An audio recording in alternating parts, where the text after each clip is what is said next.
Today's topic is something that has been sitting with me for a long time. In many respects, I've been studying some aspects of somatics since 1973 when I started martial arts uh, in Pine Bluff, Arkansas. But in some respects, it started even before that too, because I was very sick as a child with asthma. And if you know anything about asthma, it has a lack of breathing. So breath and breathing have been priorities of mine my almost entire life, because I was immediately made aware of how intimately associated breathing was to being alive.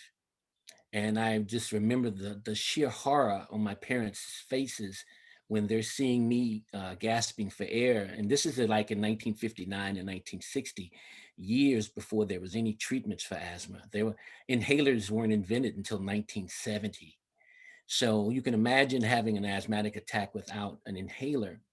But back in those days, it took about 2 weeks to get through it. All that to say that that did attune me to the breath and just what that was about. And it made me want to learn how to have increased lung capacity. You know, I was always kind of limited in terms of running long distance, but I wanted to fight and overcome that. So athletics and sports helped me do that.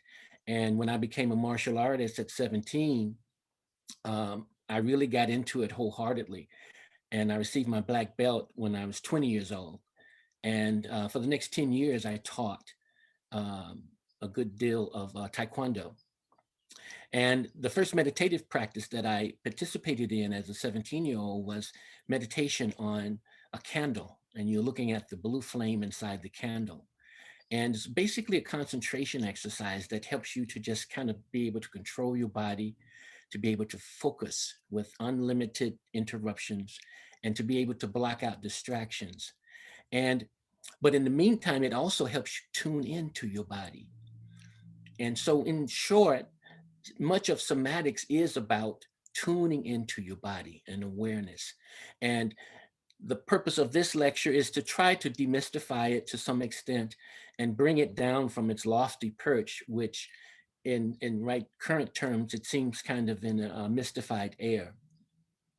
So today's talk will be somatics, radical politics, and the future. Somatics is a term coined by Thomas Hanna in the early 70s to describe a way of understanding the body's internal functioning through personal perception. It originates from the Greek word soma, meaning body, and given an extra S at the end to distinguish it from somatic, as in psychosomatic. While many think it is a new phenomenon or fad, it has ancient and indigenous roots. Today's somatics influences and has practitioners in many diverse disciplines: dance, psychotherapy, healing, art, medicine, business, and social justice. Its appeal lies in its relevance in exploring mind body relationships and understanding on an intimate level how internal physiological functioning influences and is influenced by emotional, mental, and spiritual processes inside and outside of the body. There are practitioners who explore how feelings can be expressed through movement. Others use it to understand deep emotional triggers as a result of trauma. Still others use it in biofeedback to understand how various medical treatments and therapies work. For some, it is a spiritual practice. Apologies, Baba Quilly. Are others also having an difficulty hearing Baba Quilly? Yeah, it's going out a little like fuzzy. Somebody has some kind of something going on in the back wall.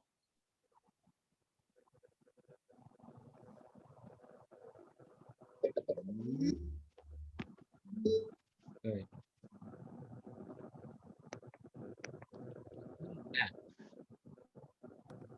And Still a little difficult to hear. What is that noise in the background? Oh, there you go. There you go. We could hear you now. Let me see. I'm gonna try to see if everybody's on mute. Okay, go ahead. Okay. Somatics is also now used in social justice movements to attune activists to the trauma of oppression, racism, anti-Blackness, and sexism's effect on the physical body. In some of the modern applications, it is presented as something relatively new and or of European origin. It is not. Somatics, while not known by that term, is ancient and derives from our indigenous past and present. The oldest form of somatics corresponds to our oldest ceremonial worship practices, and even before in play. Ancient humans, as much as 300,000 years ago, began to play and frolic after securing adequate food sources. This gave rise to giving praise and humbly expressing gratitude for those resources, which resulted in our ceremonies and early spiritual practices. The earliest of these practices recorded originated in southeastern Africa amongst the San Bushman people, the Khoi Khoi. Over 80,000 years ago, they created possibly the world's first form of worship, a dance honoring the python snake. In this dance, they were attempting to embody and express the spiritual power of the python to be able to endure, persevere, and have the strength to hold tight onto what was essential and vital for life. Hence, sacred dance represents our oldest form of somatics. The early Khoi Khoi understood the power of the snake and felt that by incorporating the qualities of the python, it would give them an added advantage in surviving the harsh conditions of the Kalahari Desert and the dry terrain in which they lived. In each ancient classical civilization and adjacent indigenous cultures, somatics as we know it would take on different forms, shapes, and movements. But one underlying feature would be consistent: its goal of embodying outside powerful forces into individual bodies and understanding the non-material forces animating and lying within the body. Early representations mimicked animals that early humans admired. They would get into a position that looked like the animal they wanted to embody and hold that position or pose for an indefinite period of time. This would build stamina, concentration, and a special reverence for that animal. The goal was to energetically absorb and take in its spiritual essence and power. This then would be incorporated into various dances with additional masks and ornaments designed to evoke the magical and powerful qualities of that animal. As time went on, these practices developed into various religious practices and systems of mind-body development. In ancient Egypt, there are hieroglyphs showing various poses mimicking animals. In India, yoga developed amongst the earliest migrants or remnants of early migrations out of Africa. They too mimicked animals and poses along with intricate breathing and meditative practices aimed at tuning the human vessel into a crystal-like reflection of spiritual consciousness.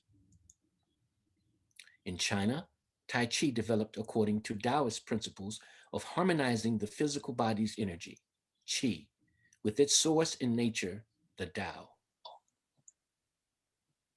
Even human sacrifice exhibited worldwide in Mesoamerica, Africa, Oceania, Asia, Europe, and early Christendom has an obviously less desired somatic component.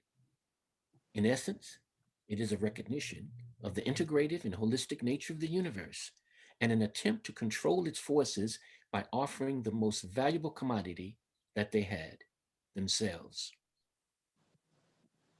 Indigenous and traditional cultures have embedded within their cosmologies somatic practices and teachings. In West Africa, dance is used to invoke the orishas, or spiritual entities that govern certain actions, professions, and spiritual insight. Each orisha moves differently, and the aspirant must yield its body to the Orisha's will. In fact, the roots of African American culture lie within its somatic memories of movement and drum induced trauma experiences carried within enslaved African bodies to the New World. In the American Southeast, it became known as the ring shout.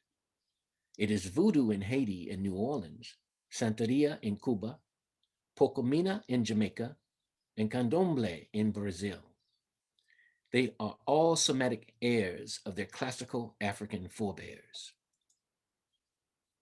In Native American societies, such as the Lakota, the sweat lodge ceremony, the sun dance, as well as the ghost dance in the late 19th century were all somatic rituals. The sweat lodge facilitated a spiritual and physical cleansing, and the dances allowed the participants to incorporate the spiritual forces of the sun and other entities into their bodies to fortify and protect them in battle and in life. The Hopi, Zuni, and other Pueblo societies in southwestern United States have elaborate ceremonies dedicated to the Kachinas. The Kachinas are spirit guides that interact intimately in the lives of the people, whose messages and teachings are transmitted somatically through the bodily movements of the participants.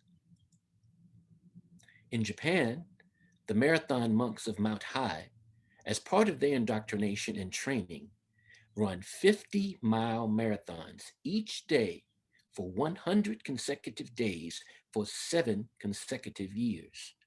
After this, they undergo 9 consecutive days of meditation without food or sleep. At the end of this process and on a final run, the streets are lined with villagers in reverential order seeking healing. Many miraculous healings have been reported by villagers simply touching the hem of a garment or body of a monk that ran by. Religions have their somatic forms too. Buddhist meditation has intricate practices geared toward differentiating and going past the pain endured while sitting for long hours of meditation. Islam has salat, which is its form of prayer that consists of many movements that embody humility and getting the mind below the heart in its goal of crushing the ego. The physical act of bowing is in its essence a somatic practice, as it too attempts to position the head below the heart to increase compassion and as a sign of respect and humility. Even the Christian act of the sacrament is somatic. One is attempting to embody the spirit and qualities of Christ by symbolically ingesting the blood and body of Jesus. So somatics is nothing new. Somatics did not originate in Europe or America, and it is not a recent creation or fad. This acknowledgement and understanding is also its foundation within radical politics. It represents the idea that there is very little that is totally new, and that the antecedents of somatics are rarely given their just due. Today, many Americans think it is something created anew in this country. This too has political implications in terms of race and power. But what Europeans and Americans have done, however, is give somatics a name and a modern language that allows us to discuss it in scientific and contemporary terms. The Western origins of somatics. As far as Europe and America is concerned, somatics came out of the physical culture movement of the 19th century.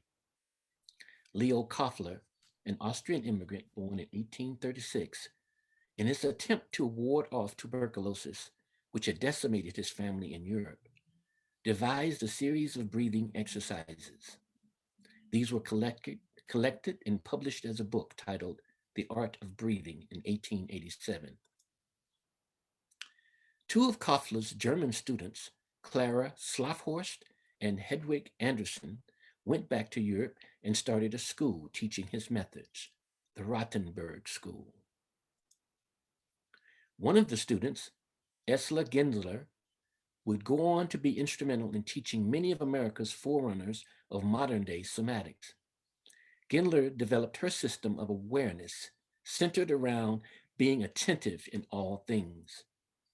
Her teachings gave rise to the plethora of present-day systems or schools of somatics. Her systems did not have a name at the time, but was based on what was formerly called gymnastic.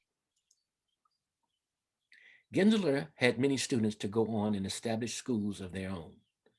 One of them, Charlotte Selver, developed a system known as sensory awareness. Like Gensler, it was centered around breathing and paying close attention to bodily sensations, perceptions, and internal processes. It is essentially a Western form of meditation. Isla Middendorf developed a system of breathing exercises focused on reaching the depths of spiritual insight in very precise, specific ways. She devoted 2 hours a day to do explorations where she would simply sit, breathe, and observe any and all bodily sensations. Marion Rosen, who worked as a physical therapist, developed a system of gentle movements aimed at loosening the muscles of the body such that the joints, every joint, moves freely and effortlessly. With music, breath, observation, and gentle hands on guidance, her work aims to restore the sense of uninhibited wonder of play and childhood. F. Matthias Alexander, after losing his voice to laryngitis, developed a series of neck and postural positioning movements that focuses on spinal alignment and relaxed, even breathing.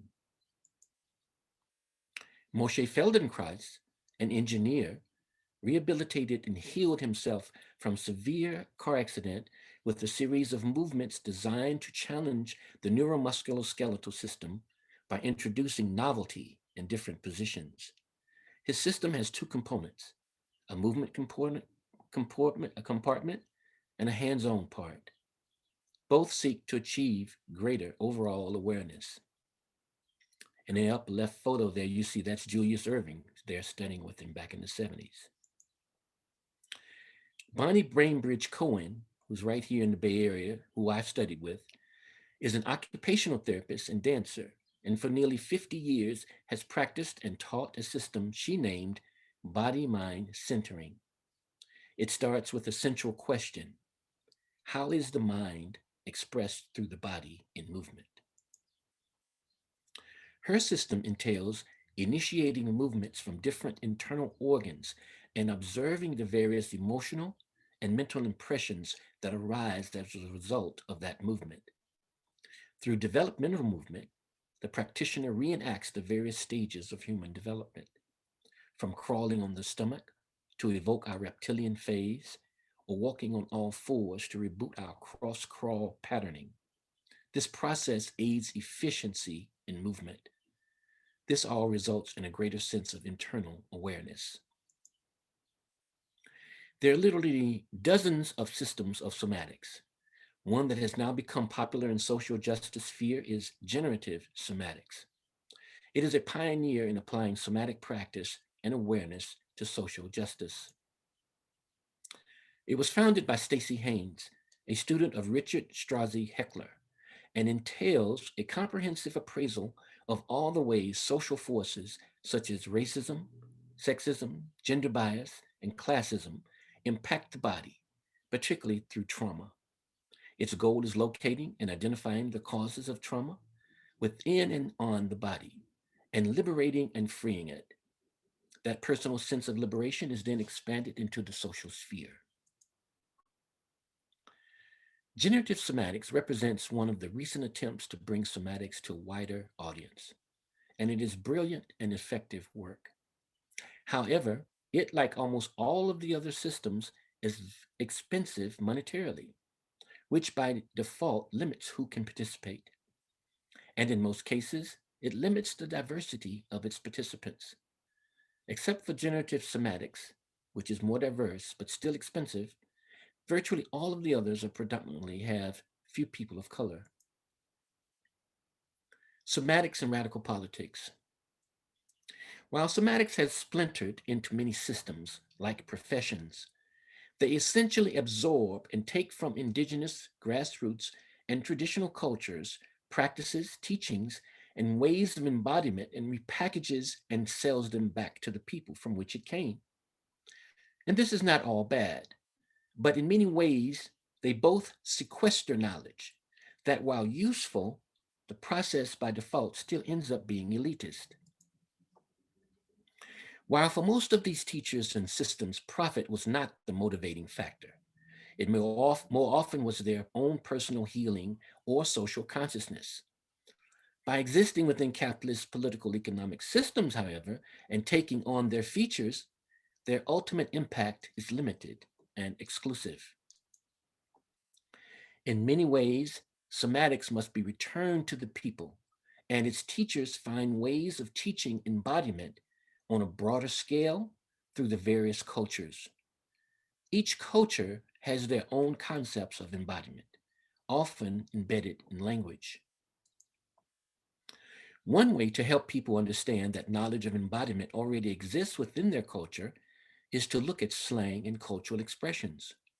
When African American culture, for example, phrases such as gut feeling, weak stomach, bad blood, the big head, tight lipped, hard headed, heartache, all denote an intimate understanding of knowing the relationship of emotions and physical movement and expression. Body language is the somatics. So the first step in returning somatics to the people is pointing out how much somatic knowledge already exists and embedded in each respective culture.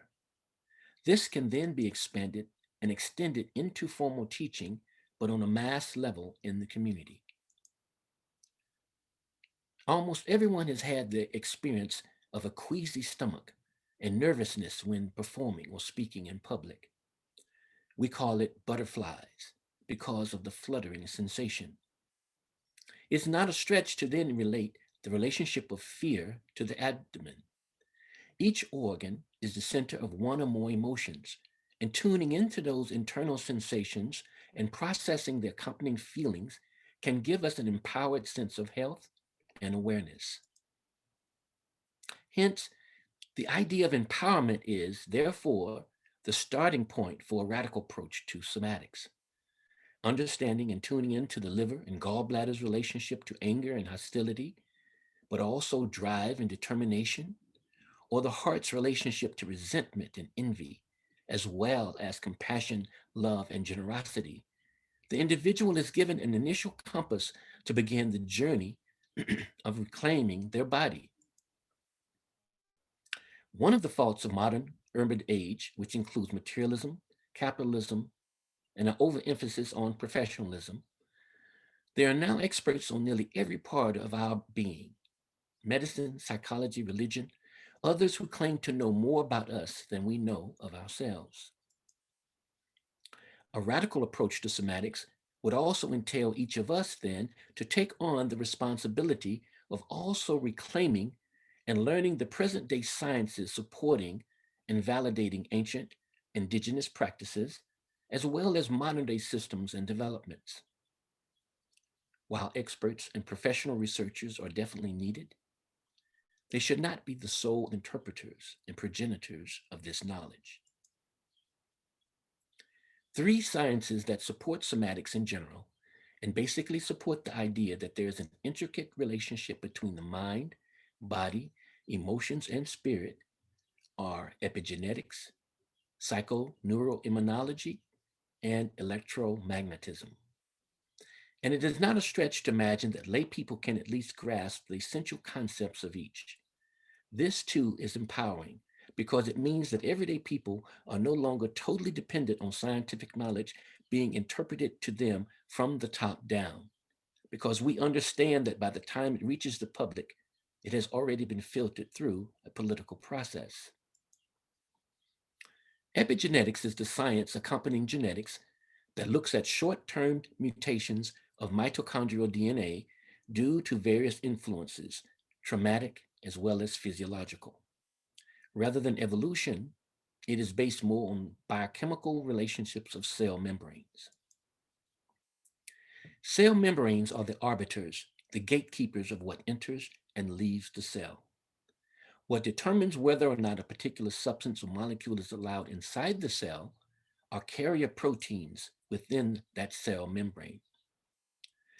And they act as transporters. Like a Nepalese Sherpa guides a mountain climber to the top of a mountain in the Himalayas and back, cell proteins do likewise. And these cell proteins are activated by a number of substances called hormones, neurotransmitters, and enzymes that are themselves activated by various physiological, emotional, and mental signals.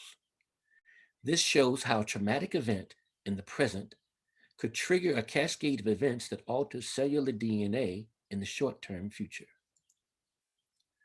An example of this would be a traumatic event during the African American enslavement experience. If an enslaved woman, for example, was subjected to repeated whippings, rape, and physical abuse, the amount of stress hormones alone emitted through these ordeals would flood her system repeatedly with substances that speed up the heart rate, the respiratory rate, elimination rate, and the perspiratory rate.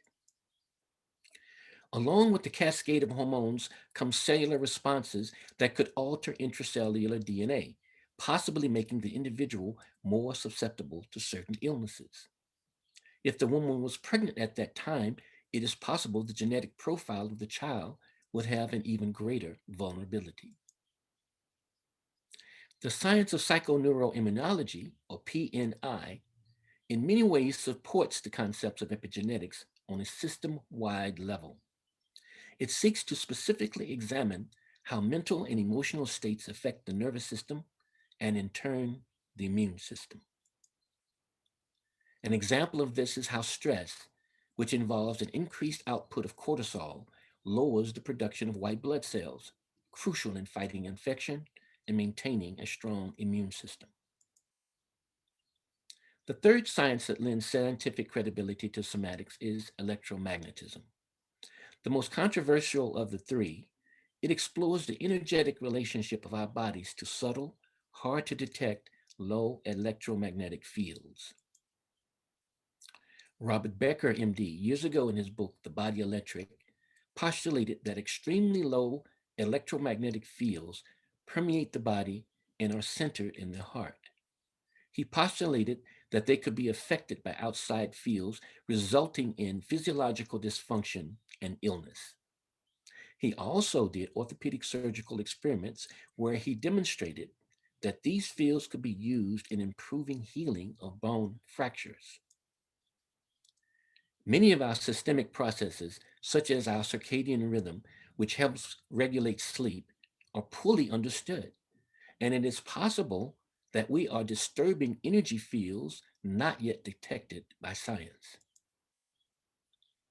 The ultimate goal of somatics is self-knowledge and self-realization. Inherent within that is personal empowerment and taking more control in our health maintenance and life. This is itself a political act. Knowledge of our body's messages, signals, and sensations has a liberating effect that can be expanded to families, communities, and national entities. It is in these ways somatics can be more related to the idea that rather than violently struggle to overthrow a particular state, whether capitalist, state capitalist, or communist, it would be better to erode it from the bottom. It may be done by developing autonomous yet interlocking groups of cooperative activities. Reclaiming one's body through somatic awareness is a first and necessary step. Personal empowerment and freedom can be expanded to envision larger political entities achieving the same. Somatics and the Future. In his groundbreaking classic, The Future of the Body, Esalen founder Michael Murphy gathers a dizzying array of spiritual, physical, mystical, and transformative possibilities already experienced in the history of human development. In many ways, his book stretches the imagination with the explorations into the science behind what he calls the possibilities for extraordinary life.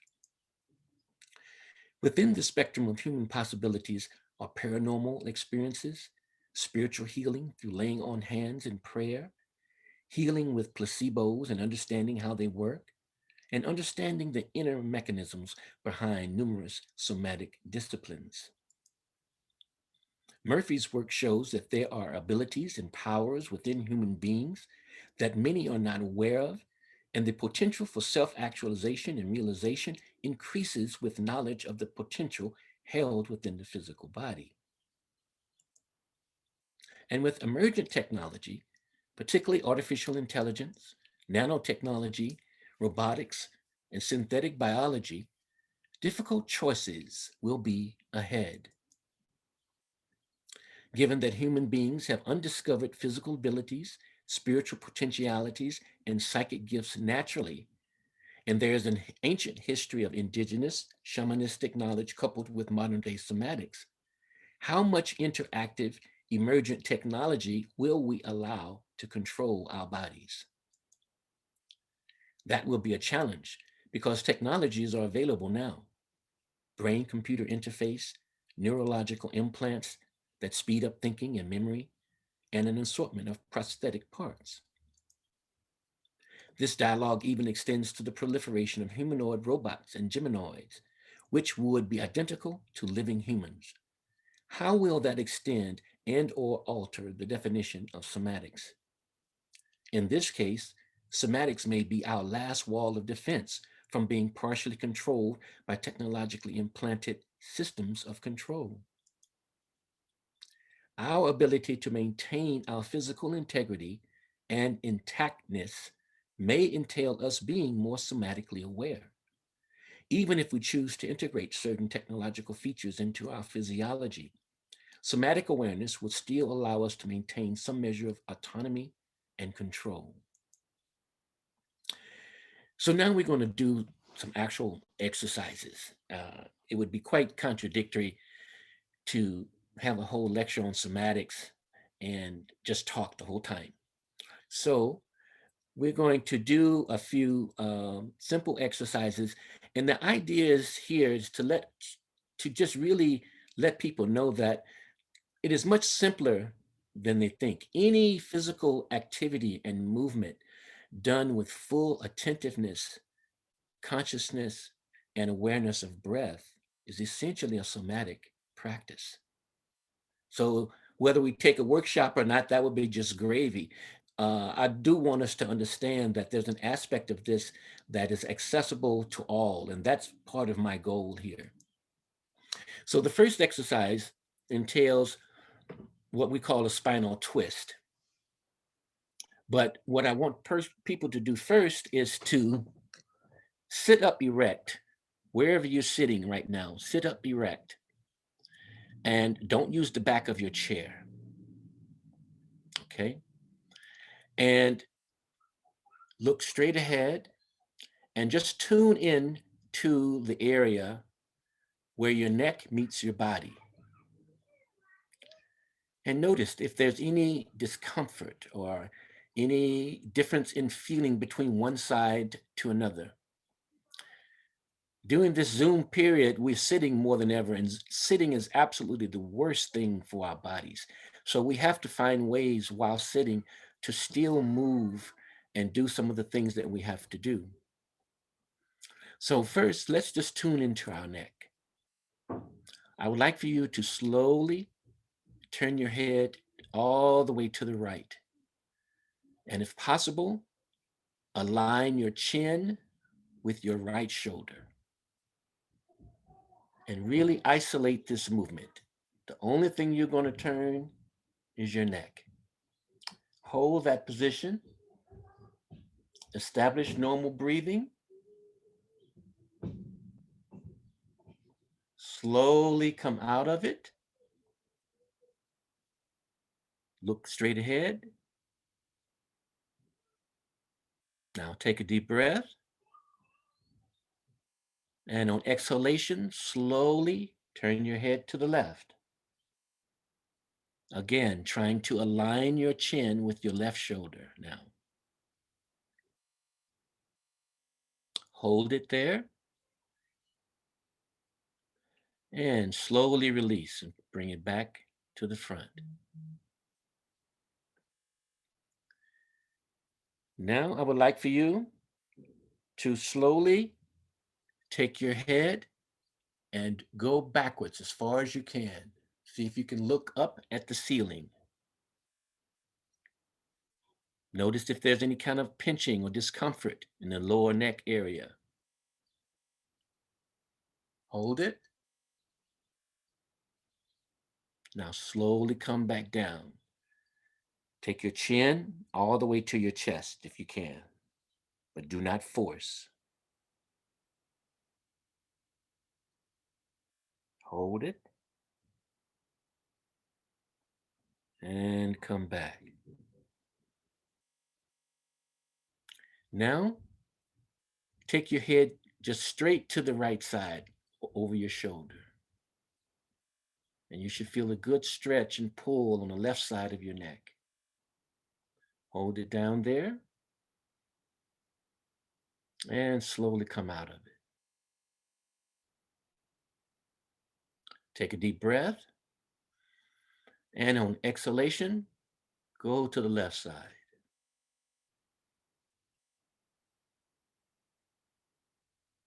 Hold and come back. Now center yourself again, just in looking straight ahead. Just on that alone, you more than likely gathered a great deal of information about your cervical spine and your neck and shoulder region. You probably experienced a bit of discomfort in certain areas, and all of that is education as to what's going on with your body. That is somatic awareness in its most simplest form. Now, I would like for you to, again, while you're sitting, put your knees together and take your right arm and hand and put your right hand on the outer side of your left knee.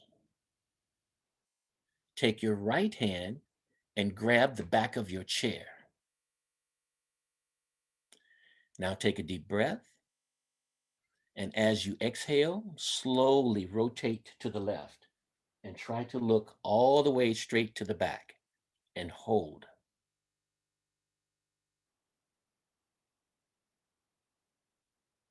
Take a deep breath. And as you exhale, come out of the twist, facing forward.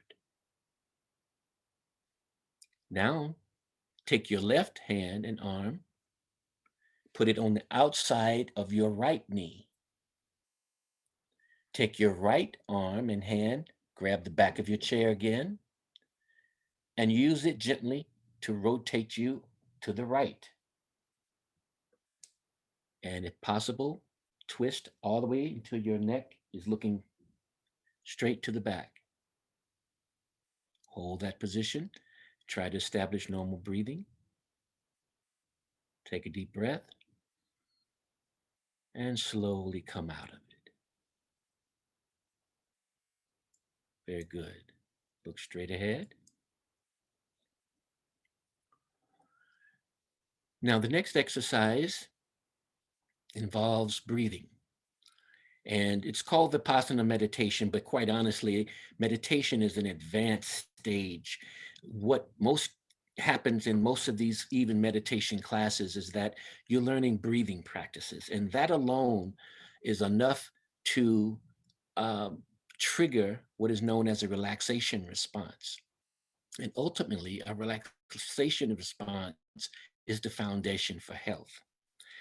And the reason why the breath is kind of the conduit or the vehicle, it's virtually the only thing that we do consciously and unconsciously. You know, we don't consciously beat our heart, you know. Luckily, most of our internal organs, they work on their own. But we can consciously manipulate the breath. So it's kind of the link between the conscious and the subconscious mind. So right now, go on and close your eyes and breathe through your nose. And as you breathe through your nose, concentrate on the end of each nostril. That those 2 points really, and it comes down to one point in the middle. Concentrate solely on the sensation, the sound, and the feeling of the breath entering and leaving that point at your nose. And just do this for 2 minutes. That's the only thing that's going to exist right now.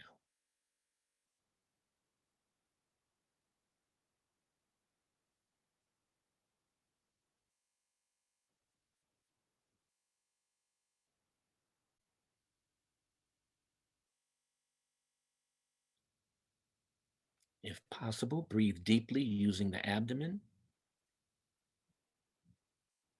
When you breathe in, the abdomen gets big.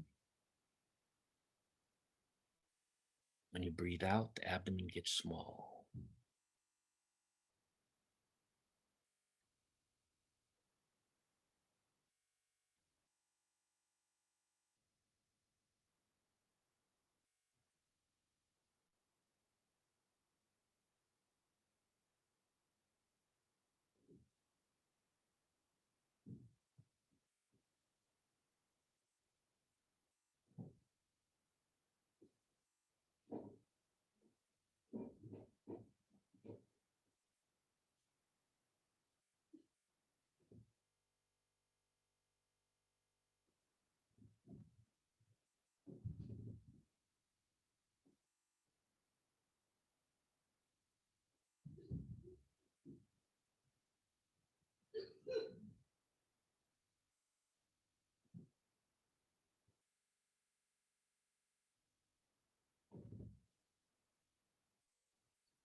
Okay, slowly open your eyes.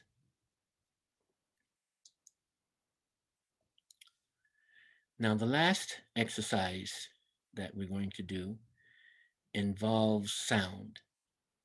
In this particular case, it's called dhikr. And dhikr means remembrance. And we can do it 2 ways, but the idea is that there are 7 vital centers in the body. In neurology, they are called nerve plexi. In yoga, for instance, they're called chakras. Each one of those centers is associated with one of the 7 sounds of the alphabet represented by vowels. And it's very interesting that the ah sound, or the long A sound, corresponds with the heart. So right now, take your right hand and just gently place it over your heart. And you want to tune into it. It's a miraculous organ. Some of the ancients say that we have only a specified number of heartbeats and breaths, and that by getting angry, upset, anxious, we rush through some of those heartbeats and breaths and essentially take time off of our life. From this perspective, they want to slow the breath, and by slowing the breath, you slow the heartbeat. Olympic runners' hearts resting at 45 beats a minute, whereas the average heart beats around 72. So right now, we want to just softly begin to say the ah sound. Take a deep breath. And as you exhale, just gently go ah.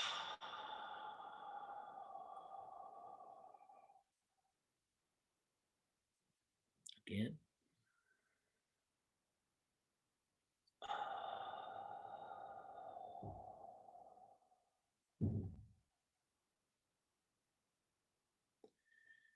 It's no coincidence that many of the words for God have this ah sound in it. Allah, God even, Jehovah, Ra, Jah. It shows up repeatedly and as well as in indigenous chants.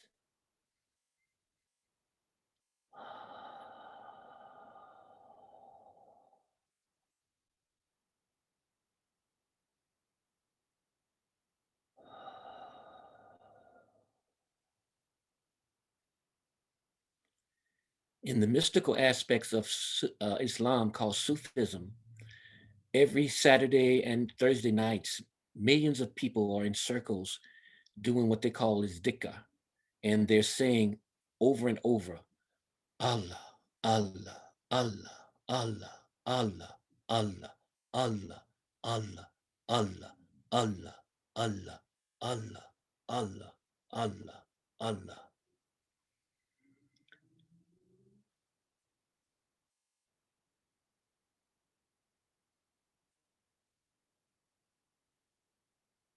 And what this does over a period of time, it opens the heart, metaphysically and even physically in many ways. Chanting is our spiritual exercise that loosens mucus in the lungs and increases lung capacity. So we will end by, I will just play this a little bit to give you a sense of how this can have an effect on your system. Listen with your heart.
What these exercises all have in common is their focus on breathing and that they require total concentration.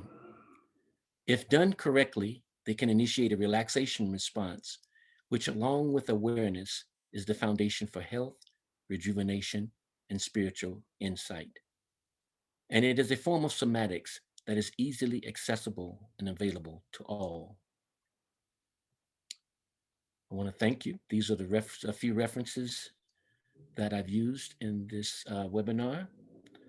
And this is just the tip of the iceberg. There are quite a few books and resources in this realm. And that's me. And thank you.